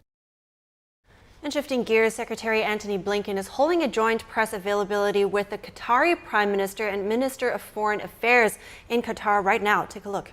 Qatar and Egypt and the United States of America are committed in their partnership in order to find an ending to this war and a deal to exchange the hostages. And in this also regard, we highly evaluate the efforts that President Biden have exhorted in order to reach this proposal in a text in a way to bring together the parties, and as we have mentioned in many previous stops, that in such deal both parties need to make some concession in order to reach a suitable arrangement and reach a deal. We in the state of Qatar with our partners committed to bridge the gap, to find a way to end the war as soon as possible, and we would like to send a message to everyone that every day is a loss of lives and of innocent people every day that pass. In the previous 8 months, unfortunately, we have seen the catastrophe increasing day after day, and we see more casualties, especially of the civilians with their children, women, in Gaza Strip, and with no doubt we need to take a clear position and demand to put an end to this war. 37,000 martyrs have passed so far, or died so far, and thousands wounded, in addition to this collective punishment policy and starvation that has been used against our brothers in Gaza. We are witnessing also a change in this conflict in the previous time, and there is a clear and firm call to put an end to this war. And in this also regard, we have received the Security Council resolution, which was presented by the United States of America for an immediate ceasefire and a deal to exchange the hostages and go back to political negotiation to find a sustainable solution. And we in the state of Qatar welcome that resolution. In the previous time, there were so many meetings and regional conferences and international ones. We have participated them in the state of Qatar in order to find a sustainable solution to the Palestinian case. And also there were visits in light of the ministerial committee that have been established, and also the meetings with the European foreign ministers. And yesterday we have participated in a conference for an immediate humanitarian response and by the call of King Abdullah II and the President of Egypt, Abdel Fattah al-Sisi, and the Secretary General of the United Nations, who call for an immediate actions to end this war and the respect of the international law. And also in this regard, we welcome also the continuation of the air support or air drop by the Americans, and also we would like also to praise your additional package of support to Gaza, and the state of Qatar is continue with its efforts in order to send all humanitarian aid continuously to our brothers. Your Excellency, you know that we are living a very critical times, and we believe that reaching a deal and agreement is very important, and this deal will save the lives of the innocents, and also will save the whole region, which is on the verge of collapse and explosion. And we rely on the American role and our also partners in Egypt and the rest of the countries in order to pressure all the parties to reach an agreement that end this war. And Your Excellency, you know that I believe that we have received it's time that we need to reach a sustainable solution, and today we have discussed how to reach those sustainable solutions that bring the stability to Gaza and to our also brothers in the West Bank and to everyone that lives in this region. We believe that the sustainable solution and is a just one, which is in create a Palestinian state with Jerusalem, its capital, based on the international law on the borders of 1967, to live in peace alongside with Israel. And as you aware, Your Excellency, that the region is open to have a clear peace agreement based on the Arab Peace Initiative, and there is a movement in the General Assembly to receive Palestine or accept Palestine as a full member, and this step will also contribute to the two-state solution. Thank you, Your Excellency, for your presence in Doha and for your continuous cooperation and on our strategic partnership with the USA in this conflict on any other other files and issues.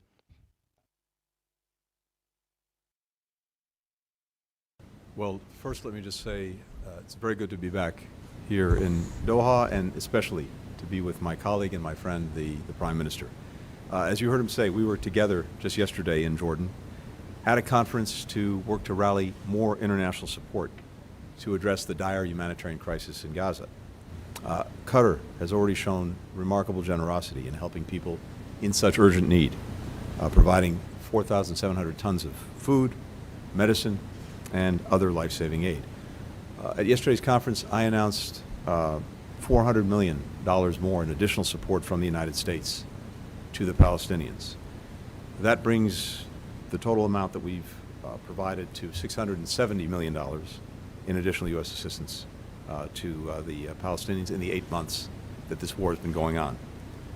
We've long been the leading provider of support to Palestinians, and we will continue to do everything we can to support them, particularly in this time of need. We're also continuing to work every single day on increasing the flow of assistance into Gaza and making sure that it gets to people who need it within Gaza. Working to improve civilian protection, working to secure the release of hostages. Now, the single most effective and most immediate way to end the suffering of people in Gaza, to end the suffering of Palestinians and Israelis alike, to tackle the humanitarian assistance crisis, to prevent the conflict from further escalating and spreading to other places, is to get a ceasefire that allows us to get to work toward a more durable end to the conflict. Here again, Qatar's been a tireless partner, and the Prime Minister personally, a tireless partner in working to mediate a ceasefire and a hostage release. It's something that the Prime Minister and I first discussed here on October 13th, and many times since.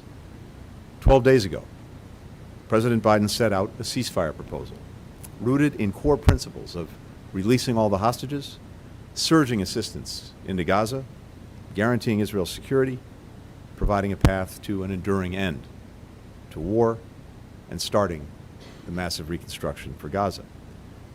The entire world, almost without fail, has been behind this proposal. And we've heard it again and again and again. Individual countries pronouncing themselves in support in this region and beyond. Important groups like the G7, the Arab League, Palestinian Authority, Israel, and, of course, just 2 days ago, the United Nations Security Council. Leaders in the region that I've met with over the last couple of days, they have reaffirmed that again and again and again. So, we were waiting on one response, and that was the response from Hamas. And as the Prime Minister said, last night we received a response. Hamas has proposed numerous changes to the proposal that was on the table. We discussed those changes last night with Egyptian colleagues and today with the Prime Minister. Some of the changes are workable, some are not. Here, in a nutshell, is where we stand. A deal was on the table that was virtually identical to the proposal that Hamas put forward on May the 6th. A deal that the entire world is behind, a deal Israel's accepted, and Hamas could have answered with a single word: yes. Instead, Hamas waited nearly 2 weeks and then proposed more changes, a number of which go beyond positions that it previously taken and accepted. As a result, and you heard the Prime Minister say this, the war that Hamas started on October 7th with its barbaric attack on Israel and on Israeli civilians will go on. More people will suffer. More Palestinians will suffer. More Israelis will suffer.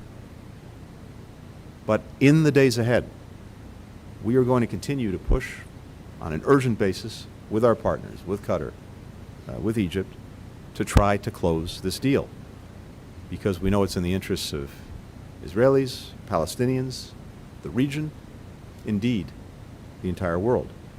And we all agree that the deal has to be grounded in the principles of the ceasefire proposal that the entire international community supports. There's something else that's critical, and the Prime Minister alluded to it. It's also crucial that we get from the immediate ceasefire that we're working urgently to achieve to an enduring end. And in order to do that, and to do that effectively, we have to have plans for the day after the conflict ends in Gaza. And we need to have them as soon as possible.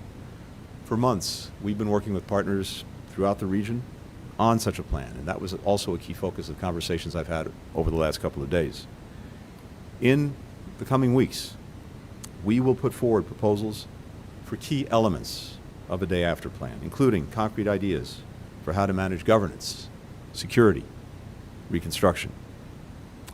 That plan is key to turning a ceasefire into an enduring end to the conflict, but also turning an end of war into a just and durable peace, and using that peace as a foundation for building a more integrated, a more stable, a more prosperous region.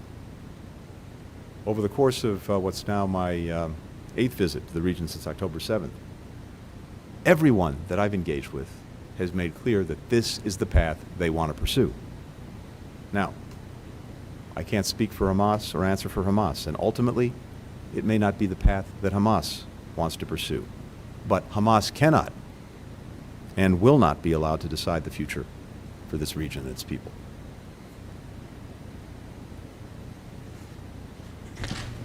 نفتح الآن المجال للأسئلة. السؤال الأول من قناة الجزيرة العربية، عدنان بورين. عدنان بورين من قناة الجزيرة. To Your Excellency, Prime Minister, regarding the response of Hamas on the proposal, are we talking about and take and give with the officials of Hamas, with the mediator, or the comment on the amendments will be for the Israeli to respond? And the other question for Secretary Blinken, which is about your eight visits to the region. We're talking about 8 visits so far. During those visits, you and other American officials, you have met with the families of the Israeli hostages. Were there any attempts to meet with the families of the wounded or those who died of the Palestinians, or those who were wounded on the hands of the settlers, or even in Gaza? For example, in Doha here, there are 2,000 of the Palestinian patients or wounded who came here for treatment. Thank you very much. Concerning your question, yesterday we have received the response, and as we have said in the statement, now we are studying the response, and of course there will be give and take with the Hamas, or negotiation with them in order, or with the Israelis, in order to bridge the gap between the both positions. Of course, those are not new efforts or not a new dynamic for the negotiation. Usually there is a space for negotiation, because after all, it's negotiation to reach an agreement, a deal. there is no absolute response, yes or no. So we wish that this time of negotiation will be the shortest. We wanted to have more momentum and movement. However, unfortunately, we have faced so many challenges. As we have said, we are committed. We want to present a proposal so that we bring both parties closer. Thank you.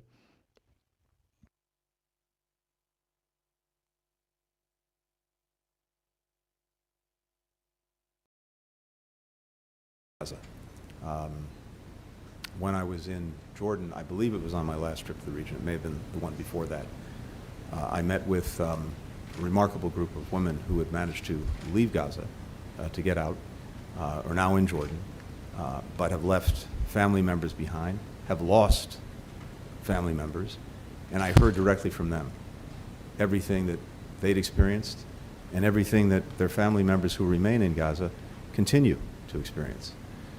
In the United States, I've met with Palestinian Americans who have family in Gaza, including family members who've been killed or terribly injured over the course of these 8 months. I carry with me a little pamphlet that one of these individuals gave me with pictures of his family members, including a little 1-year-old boy who was killed in Gaza. And I have to tell you that their stories, their suffering, that motivates me, just as the suffering of the hostages and the suffering of those who were slaughtered on October 7th motivates me to do everything possible to bring this conflict to an end and to put us on a path to durable peace and security, because at the end of the day, this is exactly about what you've suggested. It's about the men, the women, the children, whether they're in Gaza, whether they're in Israel, and we have to be looking out for them. And I've said this before, but I'll say it again.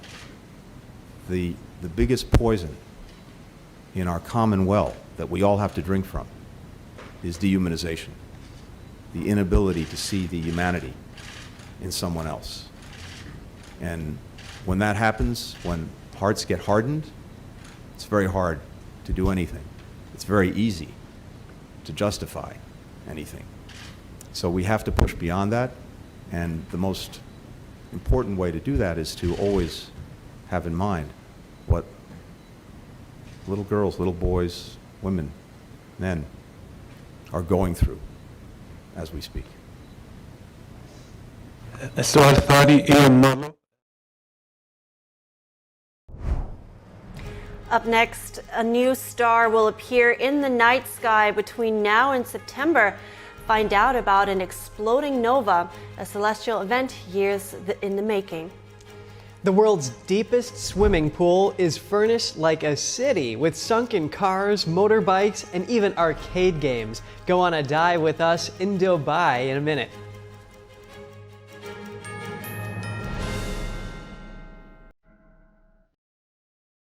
Do you ever wake up and realize your life has no purpose? Do I have a death wish? Morgan asked. Maybe I did. I thought this would be our final run ever. We'd make millions and millions of dollars. But God had other plans. Peter Lowe, the one-time drug dealer turned pastor, along with 2 others, will be executed at 12 midnight local time.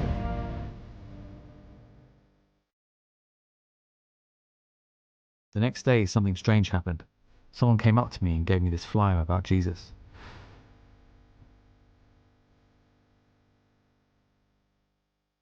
You can be in heaven, or you can be in hell. The choice is yours. We'll walk straight out of here. Pretend to be the media. This pathetic maggot got caught trying to escape my prison. Nobody escapes my prison.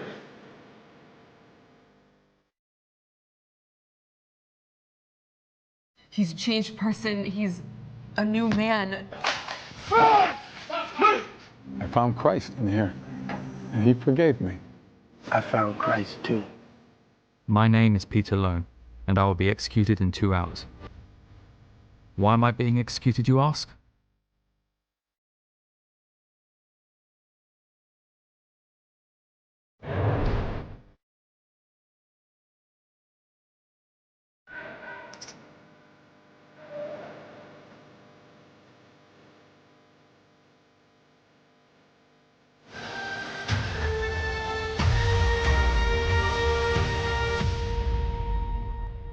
Jesus is for free, and salvation is a gift. Do you believe in Jesus? When I drink it, the first thing was I feel the warmth in my tummy. It's kind of like gently radiating out, you know, a kind of a very comforting warmth. And it was really good, actually. I felt much better. I did feel, actually, an effect. And I find that it is actually better when I take it regularly. It's actually steamed and dried 9 times. And so it's really, the essence is really extracted. Then the second time I tried it really like on an empty stomach and just 2 teaspoons of it and over a few times. And wow, that was a big difference because suddenly I could feel, wow, I was very good energized. I didn't have to eat. I could work outside in the garden for a couple of hours and I still felt very well. And I was impressed by that. So I think it's a good product.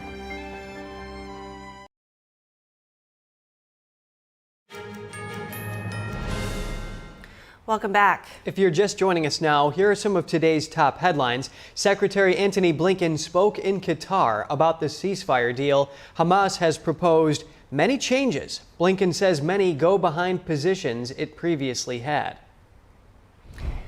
Also breaking news this morning, Israel's military says Lebanon's Hezbollah fired around 160 projectiles, including rockets, into northern Israel. The IDF says some were intercepted, while others caused fires to break out. This comes after Israel killed a senior Hezbollah commander and 3 other terrorists with a strike in Lebanon last night.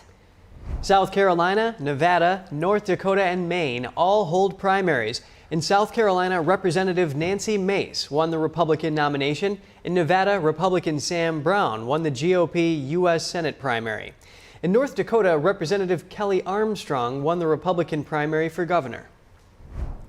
A federal jury convicted Hunter Biden on all 3 federal felony gun charges yesterday. They deliberated for 3 hours before reaching the verdict. Hunter Biden is set to go on trial for tax charges in California on September 5th, where he faces 9 felony and misdemeanor offenses.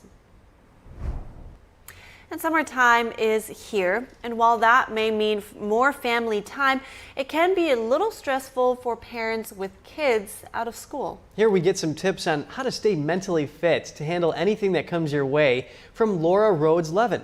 She's a licensed therapist, author, and the founder of the Missing Piece Center for Anxiety. This may sound crazy, but for me, it's about modeling to the kids that it's okay to just be. And it's not about getting them from activity to activity to activity. It's about being able to hang out and do whatever seems fun in the moment.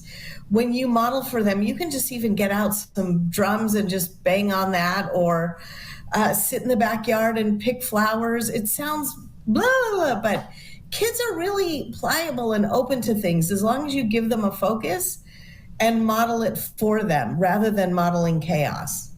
Banging on drums sounds like it might just be a peaceful activity after all. That's really interesting. And you know, in your dedication in your book, I found it great how you thanked the universe. So really wise words there. What tips do you have for parents who are faced with anxiety over the many responsibilities they have so they can experience better mental well-being?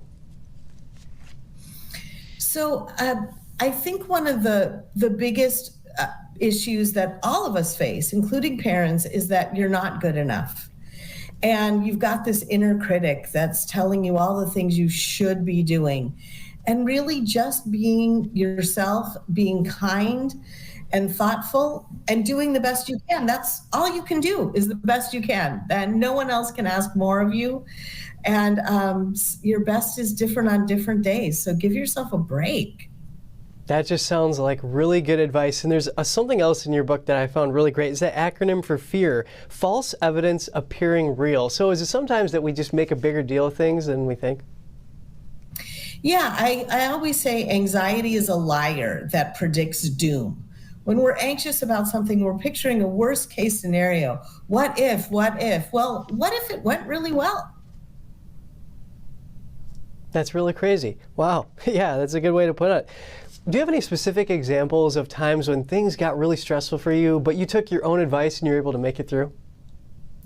Yeah, it's actually a chapter in one of my books. So the whole way my center got started is I got fired from another job, and I was panicked about being able to maintain that kind of income. And my sister said, "Why don't you open a place for anxiety? You're so good with that."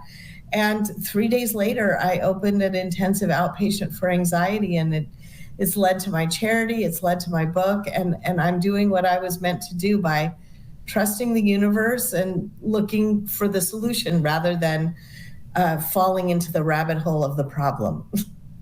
Did you have to dive into any techniques to really ground yourself and find that peace in order to overcome this? Yeah, there's actually a great saying, I think it's in Iceland or Norway, "Peta redast."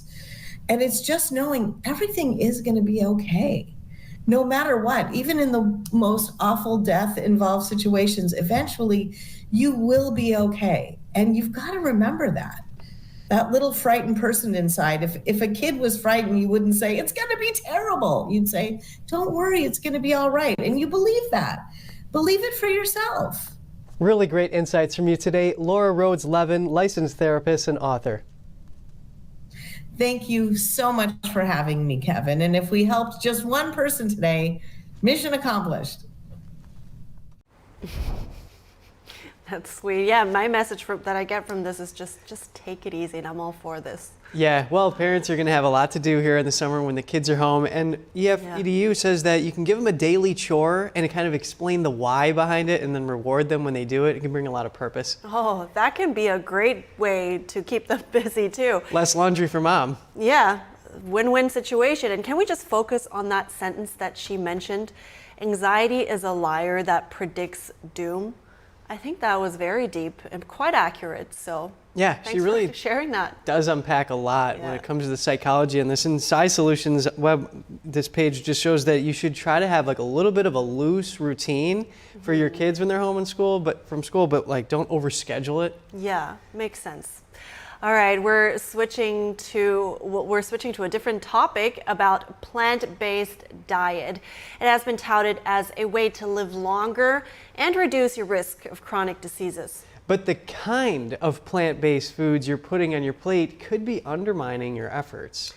Ultra-processed plant-based foods have now been linked to heart disease and early death.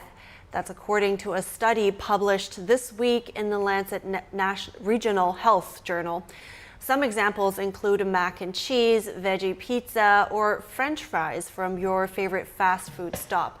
European researchers studied data from over 100,000 people who answered questions about their diet. That information was later tied to hospital and mortality records. It shows plant-based junk foods dramatically raise bad cholesterol and high blood pressure. Switching to a plant-based diet can still be good for your health, but experts stress it's important to choose fresh, minimally processed options. All right, and NASA says astronomers are expecting what will look like a new star to appear in the night sky between now and September. It's a celestial event that's been years in the making.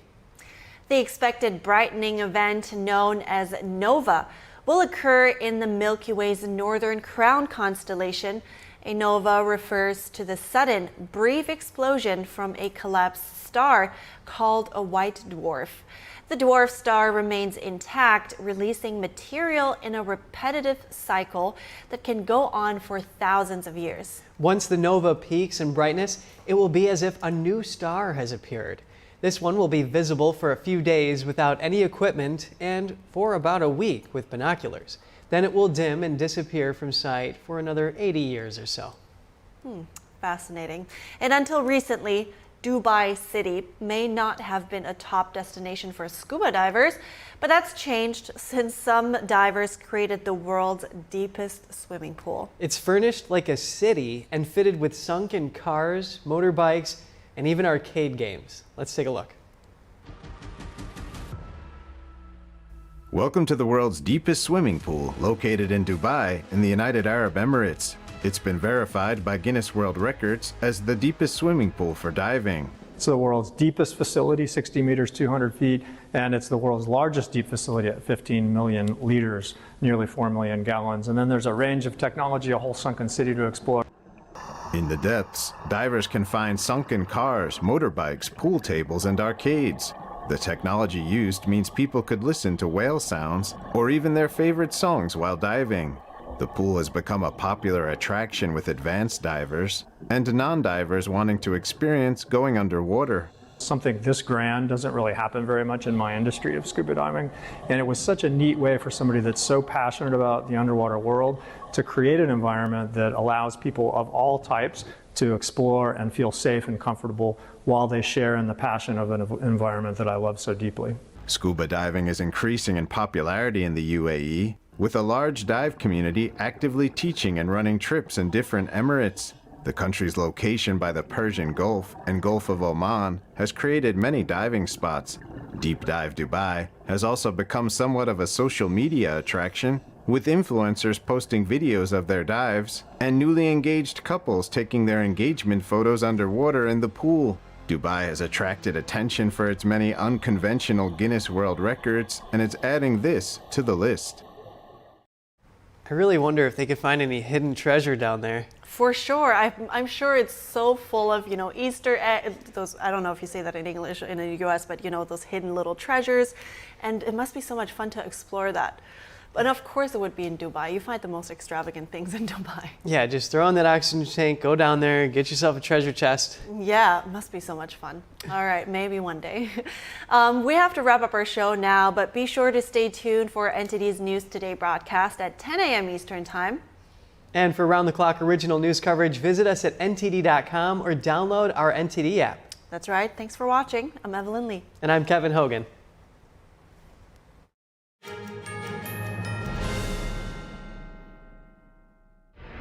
Do you believe in Jesus? Peter Lowe, the one-time drug dealer turned pastor, along with two others, will be executed at 12 midnight local time. I thought this would be our final run ever.